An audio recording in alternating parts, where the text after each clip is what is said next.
This is Daily Blast Live. We're talking about what you're talking about. You all ready for this? This is a sham. No. Nope. Y'all, just stop. Get real.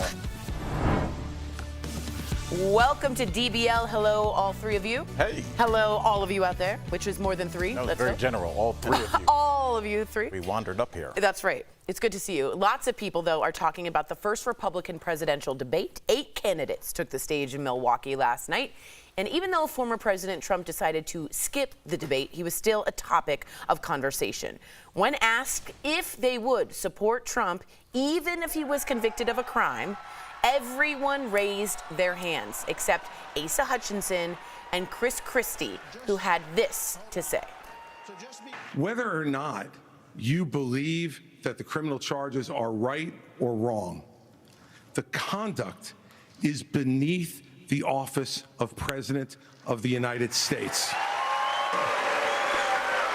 Wow. The candidates also clashed on a number of policy issues, including the economy, the support for the war in Ukraine, abortion, and climate change. And I want y'all to hear what Vivek Ramaswamy had to say about climate change and the agenda. Take a look.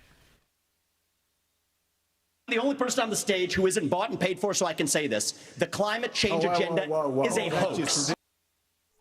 So again, I just want to let everyone know he said the climate change agenda is a hoax, but I want to ask the panel and all of you out there to please write in who won the debate. Lots of people online are saying Vivek Ramaswamy made the biggest impression, but he was also the target of a lot of criticism. Take a look at this. There you have Under it. your watch, So you the will make reality is- America less safe. You have no foreign policy experience, and it shows. And you know, Now is not the time for on-the-job training. We don't need to bring in a rookie. We don't need to bring in people without experience. I've had enough already tonight of a guy who sounds like ChatGPT standing up here. And the last person in one of these debates, Brett, who stood in the middle of the stage and said, "What's a skinny guy with an odd last name doing up here?" was Barack Obama, and I'm afraid we're dealing with the same type of amateur standing on stage tonight. Oh, my word. DBL Nation, we want to hear from you. Did you tune in to last night to watch the debate, but more like a performance in some way? Go to dblvote.com to weigh in. What did you all think of the debate last night? Al, I'm going to start with you. Who do you think won, and how did you feel about the performances? I think you already said it. You said it when you opened our show. Who was the first name we mentioned? Vivek. That's who won. This is about attention. This is about eyeballs. This is about name recognition. And when you start talking about all the people, Nikki Haley's been in our ethos forever. Chris Christie, almost 2 decades now, I've known his name. But you opened saying, here's what they said about Vivek. Here's what he said back. Here's what he said about climate change. He won because we're talking about him. And that's really all that matters, at least up until this point, in my opinion. Erica, you're nodding your head, but can I also ask a follow-up? Does it matter if he won? Will it change ultimately the percentages of who's running in the polls? Go ahead. Does it matter amongst this group? Yes. Who's being spoken about the most? It's this is a very fame or shame, it's all the same game movement. It doesn't matter if someone's speaking poorly of you or if they're speaking in your favor. It just matters that they're speaking of you. I think the issues, it's interesting that it's so easy to point to Ramaswamy and say, you're a novice, you need on-the-job training, you don't know what you're talking about, because that's very obvious that he's new and people don't really know a lot about him. But what's dogging and burdening the others is that we know too much about you. And you're, like in Chris Christie's instance, like, I was very much like, what are we talking about with Chris Christie? Like, we already know. Basically, a lot of these dudes were so far up Donald Trump's tail. And when they didn't make the cool guys club, they turned tail, and now they want us to forget, and they're going up against him. Chris Christie is that dude. Like, you just didn't make it in the frat, man. You just didn't make it. You're not in and we remember. Yeah. We remember. So you can send barbs at Barack Obama, who made it. He created his own frat, and a lot of people still following that. But you, dog, no, you're still a joke. You're a joke. You've been de-pantsed in front of everyone. Ooh. Jeff, do you have a quick take on who you think won? You know, Yeah, I do. I watched it, and I did, was influenced by one person or the other, right? And it's so weird, like when you give your take, you're like, people are waiting, and are you on my team or not? Right, are you going to say something bad about right. Trump, and I'm going to cheer you on? Or are you going to pull for Trump, and I'm going to put whatever it is? I watched yesterday. Here's my first take. Let this thing go on as long as it needs. Hey, here's a question. Ding. Man, I want to hear what you have to say. Don't ding them. If a football game goes into 2 double overtimes, they push whatever it is. That's a football game. This is the presidency of the United States. I agreed with Chris Christie what he said. Donald Trump's making a joke out of the office, and it really is. We need to put some respect on that position. We just laugh at it now. It's become a joke. Trump makes it a joke. I'm even talking about Biden too. It's becoming a joke in there. Do what you will with that. But give these people more time to explain who they are. I liked Ramaswamy. I like that he went against the grain on certain issues, not all of them. Take it easy. I like that he's the young guy coming up. At one point, he goes, this is who I am. I want everyone to know that. He's not running right now. He knows that. He's running for 2028, right? Mm-hmm. I like that. Introduce yourself to the people. Show the people who you are. Because I don't think anyone on that stage could touch Trump, unfortunately. Right now, he's the people's choice. But give them a little bit more time to talk. Let them introduce themselves to the people. Right. And let's hear more about your policies. When you have 30 seconds, here's my advice to the presidential candidates from Jeff Schroeder. When you have 30 seconds to talk, don't say what Biden isn't doing. Say what you can do. Woo, I love it. Let's talk about the one guy we aren't talking about that was really big, DeSantis. We all thought we would see people go after DeSantis. The only motion he had was this on education, the big, some kind of energy. Let's take a look at DeSantis on education. The decline in education is one of the major reasons why our country is in decline. We need education in this country, not indoctrination in this country. And in Florida, we stood up for what was right. First, we had schools open during COVID, and a lot of the problems that we've seen are because these lockdown states lock their kids out of school for a year and a half. That was wrong. We stood up. I took a lot of fire for that. I was pilloried by the media, but I stood for our kids. And as president, I'll stand for you and your kids as well. What'd you guys think of DeSantis just coming in here, no one even talking about him? Is he kind of off the map for you guys? I think that it's almost the inverse of what we were talking about with Vivek. Mm-hmm. If they're not talking about you, obviously these candidates all have a team around them, and they say Erica's caught fire. She went on Joe Rogan and killed it. She's starting to galvanize some kind of fan base. You need to attack her on A, B, and C. Jeff is doing well with suburban moms. You need to go after him about this.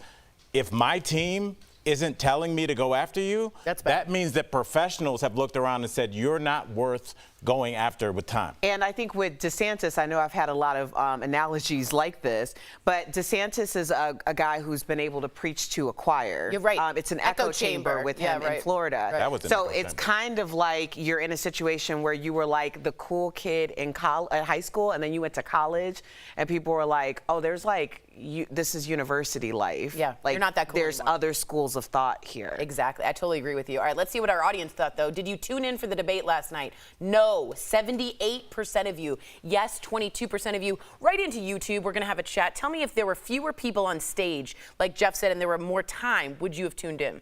Coming up on DBL, we're going to talk more about what Trump's been up to, from his interview with Tucker Carlson that aired last night, to him preparing to turn himself in Georgia, and our interview with the lead singer of 80s glam band Nixons. Janet Gardner is telling us how she went from being a rock star to a dental hygienist.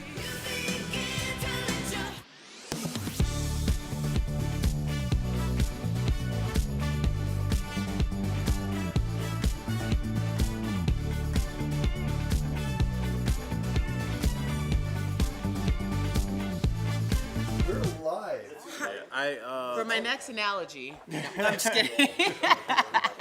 I was going to I wanted to do that, but I say don't that, wanna. we're getting to Vixen, which was that big hair metal phase, which I kind of remember. People forget that there wasn't always a bunch of music choices. So I remember watching MTV in the 80s and like knowing all those hair, like Twisted Sister. They had a song Smoking in the Boys' Room. Like they didn't have any options. There was only one HBO. And I remember I started to gravitate towards, I didn't really like the hair metal rock, but I did like the early 80s kind of European female bands. They're like the 99 Luftballons. I like the I like their sound. I like that sound. I appreciate that. I literally have no idea what You don't he's know the referring song to. 99 Sounds Loose good. Balloons? No, I'd have 99 Duluth balloons. Who sang that? You don't know that? Here, tell Al. Who's singing I would need Lena? to. Nina. I would Nina. Need to hear She's the German. song. Right. Yes. She did an American and a German I don't version. know it by its government name. If they didn't ask me and we just did it, I'll do it. 99 I would need to know it by its 99 red name. balloons. But you would think 99 would be like nach 9 It's or 99. 99 on Luftballons.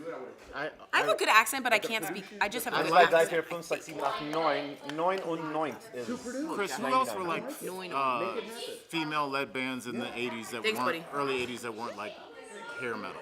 By the way, I agree with Jennifer the N, Go-Go's were the who most says famous. Trump will raise I like $4 the million Go-Go's. off that mugshot. I completely agree with you. It's going to be made everywhere. I just wonder what you think his face will look like, the Trump face. Will he do one of these? Or will he do one of these? I like Billy Idol I a don't lot. think he I still makes that do. face. He's going to I be mean, in I think he has Colorado one at a face. state fair. I was like, should I go to the state fair to see Billy? No, you're good, bro.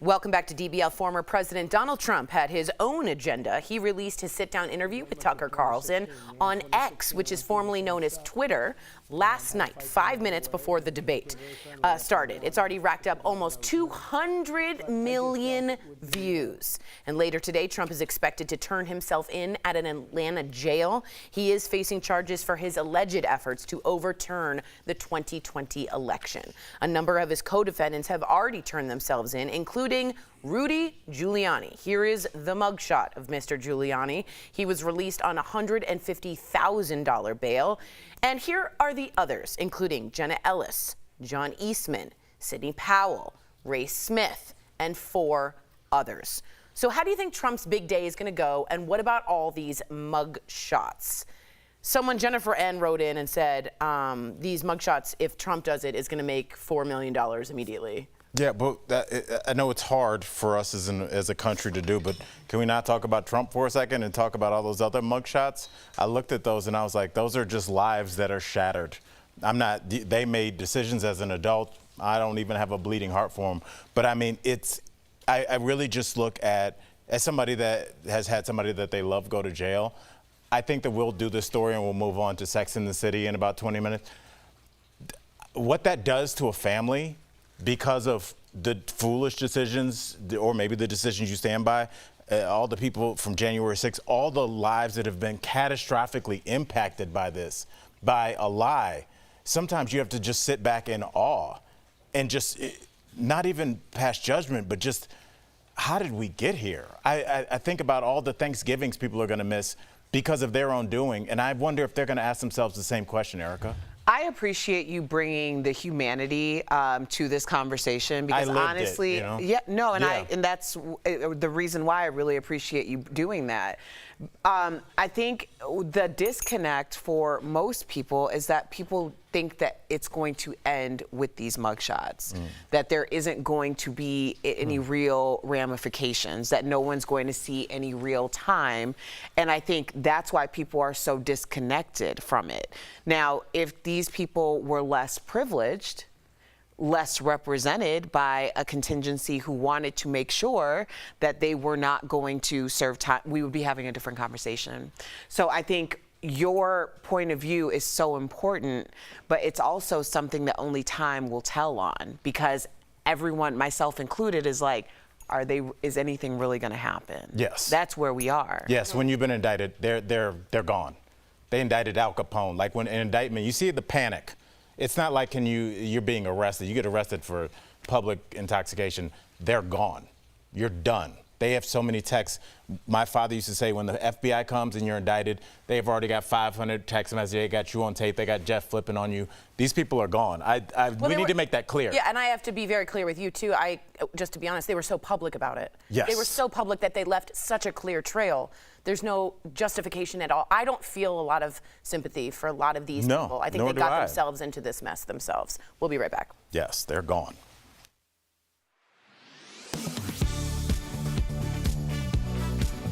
The debate hit on a number of issues, including crime, inflation, climate change. But one topic that got a lot of people talking, both on the stage and on social media, was abortion. Take a listen. We are not going to allow abortion all the way up till birth, and we will hold them accountable for their extremism. We cannot let states like California, New York, and Illinois have abortions on demand up until the day of birth. That is immoral, it is unethical, it is wrong. So is that true? Do states like California, New York, and Illinois allow abortion up until birth? Well, to verify, we turn to the official websites for California, New York, and the city of Chicago. They each say that abortion is legal until viability, or roughly 24 weeks. Abortion is only allowed after this point if it's for the health of the mother or if the pregnancy is at risk. Next, let's turn to this comment from former Vice President Mike Pence. 15-week ban is an idea whose time has come. It's supported by 70% of the American people, but it's going to take unapologetic leadership. So, where did Pence get these numbers? It appears he was referring to this Harvard-Harris poll. It was an online survey that asked 1,300 voters in 2022 and found 72% supported a state ban of 15 weeks or less. So yes, he was referring to real numbers from a real poll. But we should note that this is not the only poll out there. Take another poll, this one right here from AP-NORC, which found only 45% of people supported a ban at 15 weeks. With your Verify, I'm Evan Kozloff.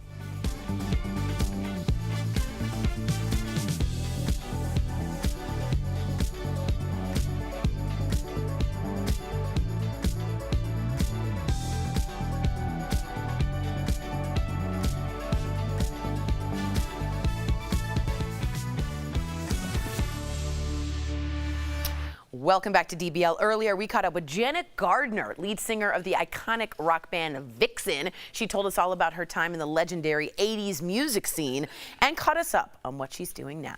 Take a look. Please welcome to the show rock star and former member of the band Vixen, Janet Gardner.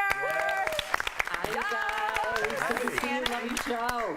Thank you. All right, let me ask you this. As much legally as you can, paint us a picture of what the 80s rock scene was like. Well, it was a lot of fun. And yeah, it's well documented for all of the access to excess. But, you know, there was a lot of really hardworking musicians out there playing great shows for people. And it was definitely the most fun time of my life, for sure. It was great. I can't imagine. Hair glam. I know. Oh my God. I'm just curious because you were an all-girls band during the very wild 80s. What was the difference between being like an all-girls band versus some of your male counterparts during that time? Well, I think, you know, it was harder for us to get signed and stuff because I think, you know, it was definitely a business that was run by men. At the time, there was very few female record executives or managers or anything like that. So, I mean, I think one of the differences for us was that it was just harder to get signed and get taken seriously. But once we were out there and we were touring, it was pretty much the same as the guys. You know, you go out there, you put on the best show you can every night, and afterwards, have a little fun, and then move to the next town. Yada, yada, yada, yada. First off, shout out to Schaumburg, Illinois. I used to do my Christmas shopping at the mall. Yeah. Oh, and Woodfield, of course. There you go. There you go. All right. Anyways, we'll get back to the interview. So now, decades It's hot later. here today, though. It's too hot. It's too hot. It's All right. too hot. Yeah. So decades later, you went from European tours and rock shows that we were just talking about to cleaning teeth. How did you end up as a dental hygienist? It is kind of a stretch, right? Well, obviously, it came to the point where the grunge scene kind of took over, and so a lot of us were kind of out in the cold. And my family, my mother's side of the family, is very dental. My grandfather was a dentist. My uncles are dentists. I have cousins that are orthodontists and dentists. And they all had really great lives with that great work-life balance that we're all trying to achieve. So I thought, I can do that. And it also appealed to like the science nerd in me. Mm-hmm. You know, all the classes that you had to take were very science-based and learning about the body and all that stuff. And that all appealed to me. So not only the end result, but the growth and the schooling, I really enjoyed it. I gotta ask you real quickly, does anybody recognize you, and do you play your own music in the lobby? No, I do not. I don't want to chase people off by playing our music, but yeah, occasionally I'll get recognized. And it's funny, one time there was a girl in my chair, and she looked at my license that was on the wall, and she was like, Janet Gardner, oh, she's the singer in my favorite band of all time, Vixen. I said, well, nice to meet you. That's me. And she started crying. She was like, oh my God, I've been wanting to meet you forever. And I never in a million years thought you'd be cleaning my teeth. So that was a funny one. And another guy that used to come in, he came in 3 or 4 times, never said a word to me, not a peep about who are you or anything. And all of a sudden he pulls out all of this stuff, magazine articles, old CDs, and wants me to autograph all this stuff. I'm like, do you know it was me this whole time? And he's like, of course I knew. Of course. He's eating candy all day so he can get back in there. Janet, thank you so much, DBL Nation. Here's the thing. Make sure to check out Janet's newest music by heading to janetgardnermusic.com. You can listen to her entire collection, find tour dates, and how exciting to hear your new music. Janet, thank you again. Congratulations. We'll be right back. Thanks, Janet. Awesome. Thank you, guys. For decades, parents have warned that giving their kids too much sugar could result in this. Kids with a whole lot of energy bouncing off the walls or on the bed. But what if sugar wasn't to blame for that burst of energy? Verify viewer Susan reached out through our website, verifythis.com, to ask if sugar highs are actually real. So Susan, let's verify. Can eating too many sweets cause a sugar high? Our sources are the Academy of Nutrition and Dietetics, the American Heart Association, 4 studies on the impact of children consuming sugar, and a Yale scientific blog post. You might want to sit down for this one. All of our sources agree that years of research show there is no actual link between consuming sugar and the hyperactivity known as a sugar high. Verify traced the phrase back to a diet plan devised in 1973 by Dr. Benjamin Feingold. According to a blog post from Yale Scientific, the Feingold diet advocated the removal of food additives, such as dyes and artificial flavors, from children's diets, because they might lead to hyperactivity. While Feingold's diet didn't actually suggest removing sugar, sugar was eventually grouped under the category of food additives. Since then, over a dozen studies have proven this claim to be false. In an analysis of 31 studies, researchers found that consuming carbohydrates like sugar was actually associated with higher levels of fatigue and less alertness, compared to those who did not eat or drink carbs in the study. The researchers said their findings might be used to increase the public's awareness that the sugar rush is a myth. So we can verify, no, eating too many sweets doesn't cause a sugar high.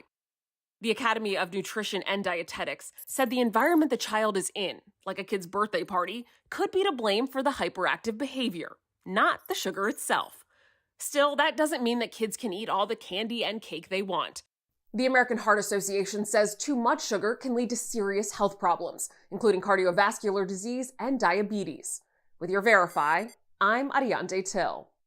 Thousands of people affected by the Maui wildfires have accepted help from FEMA, but the government estimates there are many more still in need. Some social media posts warn people shouldn't accept help from FEMA because they claim the government will seize their land and give it to big developers. So let's verify. Can FEMA seize your property if you accept disaster assistance? Our sources are FEMA, the Stafford Act, the Owners Council of America, and Texas property law firm Dawson & Sod. All of the posts are a little different, but some of them say the Stafford Act allows FEMA to do this. The Stafford Act is a law that allows the president to make a disaster declaration and designates FEMA to coordinate assistance. The Stafford Act says FEMA can temporarily take possession of properties to prepare for an emergency, but it must give them back. FEMA can also provide money to state and local governments to permanently buy flood-prone properties, but only if owners voluntarily agree to sell and if the government agrees to forever maintain the land as open space, meaning it can't turn around and sell to a developer. A FEMA page explains applying for disaster assistance does not grant the government ownership and outlines the process recipients can really expect. So, no, FEMA cannot seize your property if you accept disaster assistance. With your Verify, I'm Brandon Lewis.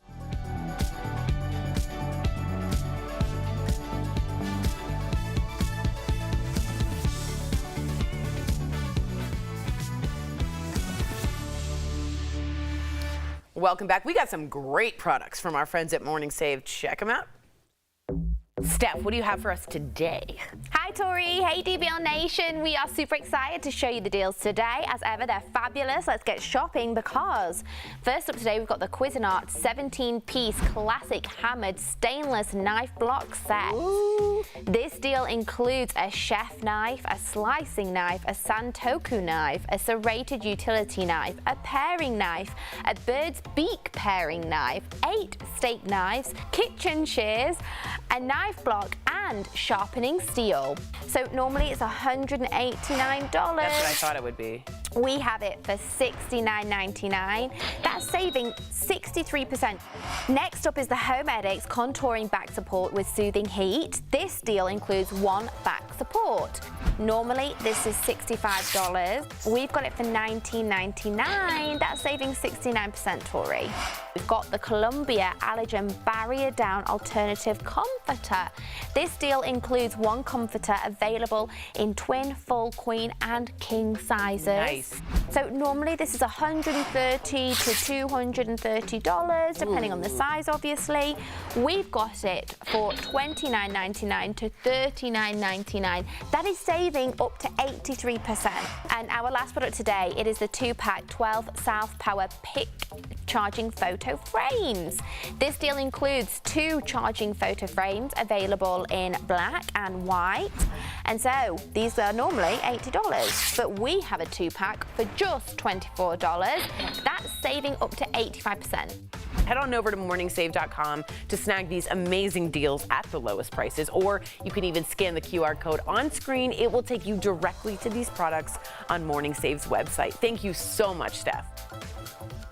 Great stuff. I want to get this comment from Sarah about Janet Gardner from Vixen. She wrote, I miss the 80s. Big hair, bright colors. Yeah, there's something to that. They're really, that fashion never came back around, huh? Yes, it did. The big hair? Yes. When? I go 80s every other weekend. You do? But it's of new course. 80s. It's not, Some you're not, new 80s. You're not 82 80s. I can go 82 Spikes 80s. and stuff. Yes. No, spike Bye, belts. everyone.